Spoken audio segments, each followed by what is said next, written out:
I'm late. I'm late for a very important date. Welcome back to the Garden Witch's Magic Shop. I, of course, am your Garden Witch, and I am late.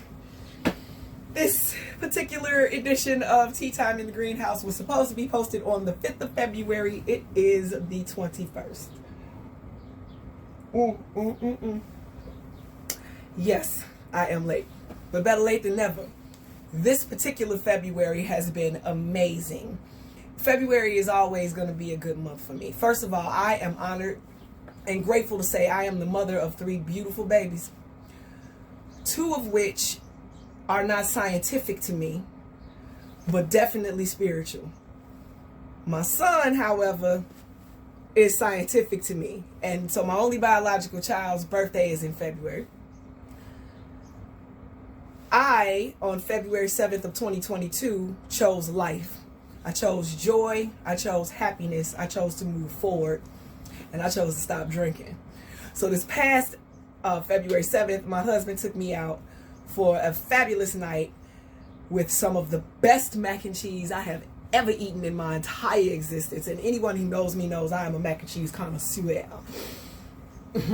So it was absolutely amazing. Shout out to STK Steakhouse, because that's where I was at.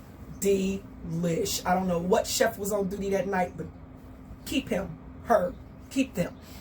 Keep them on staff. Anywho, that same week, ooh, some snow just melted off the greenhouse roof. That kind of freaked me out. I was like, oh, what was that?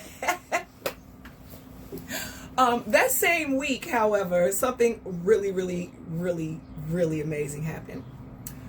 I officially registered with the USDA as a farm operator. Yeah. Your Garden Witch is an official farm operator. How about it? But that came with a lot of paperwork, baby. And so this particular edition had to take a back seat to that. But we are here and we're ready to go. Now, I actually do have a topic that I want to talk about. And something I broke in my house the other night is going to help me talk about it. I want to talk to you about finding motivation in unlikely places.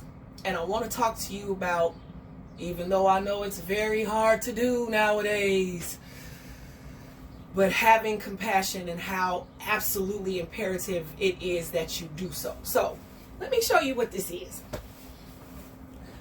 This is the end of a paper towel holder. See it? I'm going to put the little paper towel right there. This is the end of it. It's like one sits right here, one sits right here. You put the paper towel in the middle, right?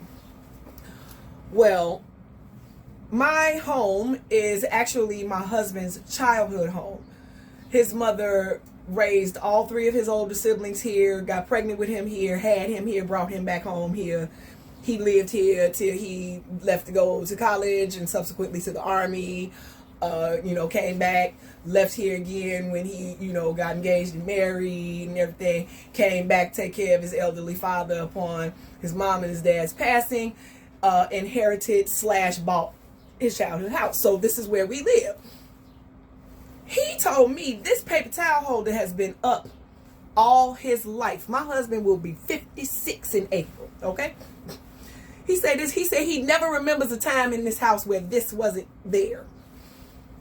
So again, 56, okay?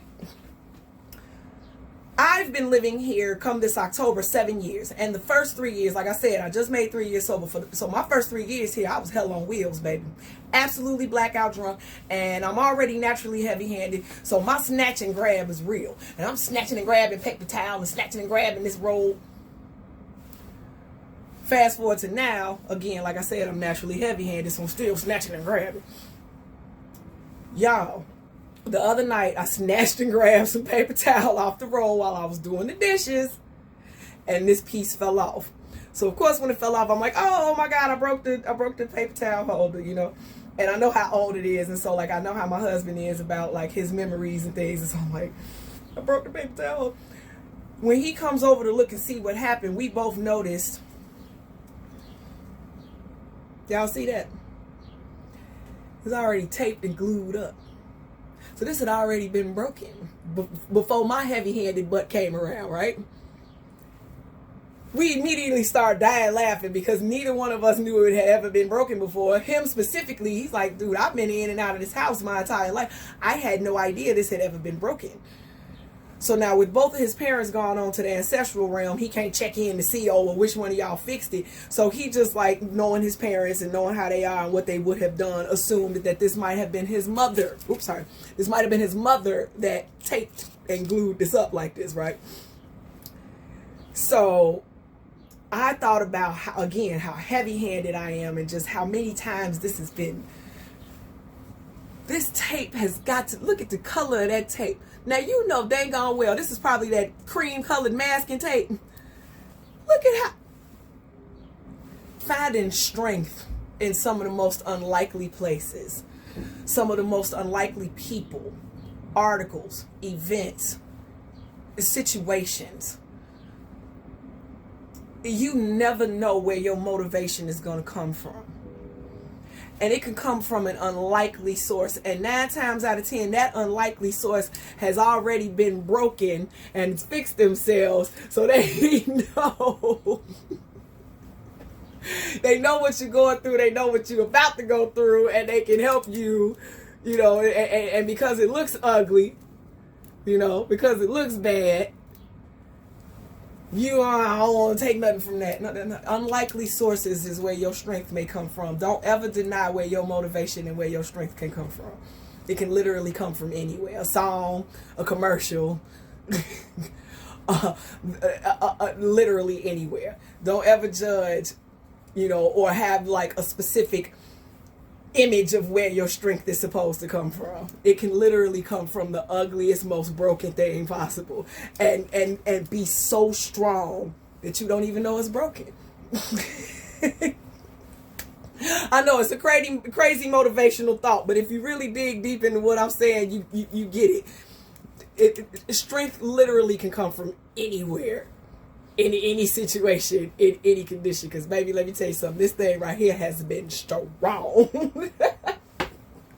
This also actually leads me to my second topic, and that is, like I said, having compassion. I know it's hard, but man, you never know when somebody is about to break, and your being gentle in that moment might just be like the thing that they need to not break at that moment. So just try as best you can not to be just heavy-handed in this world. Try to be gentle so that you don't break something that's been holding on for years. I'm going to be on time. I promise y'all. March 5th, I'm coming back. I am. I swear. If I ain't dead in jail, I promise you I'm coming back. And I ain't doing nothing criminal nowadays. So I should be good unless he calls me home. And then, well, you know, y'all got this to come back to. Please like and subscribe. And come hang out with me next month when I promise y'all I'll be on time.